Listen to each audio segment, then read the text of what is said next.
Good morning, fifth grade. Today, your challenge is to find drawbacks or negative impacts of new technology. Grab your What About Robots text and turn to page 14. Put your finger on Friend of the Environment and follow along as I read.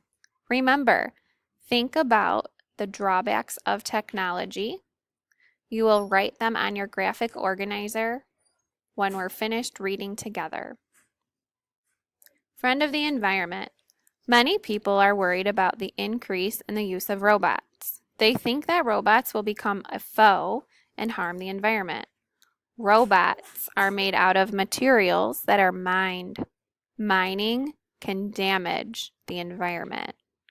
People argue that factories that make robots use up resources such as fuel and water. Throwing away outdated parts of robots can also harm the environment.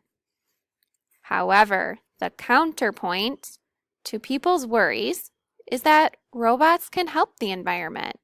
Engineers are developing robots that test the health of the environment and clean up pollutants.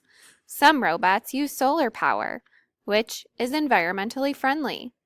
In the future, robots may improve the environment. There are already robots that can sort plastic for recycling, plant trees, and filter pollution from the air. Turn the page. Put your finger at the top on learning. Learning from animals. Some people think intelligence means being able to analyze data or solve puzzles. Others think intelligence means being able to make decisions and respond to the environment. Animals survive well in their environments. Engineers study animals to get ideas for building robots. The rat robot can operate in the dark.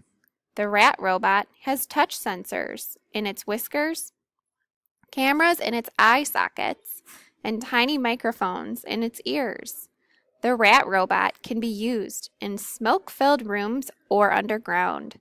Some robots may have legs to walk over rough terrain the way a spider does. Other robots can hover like a hummingbird.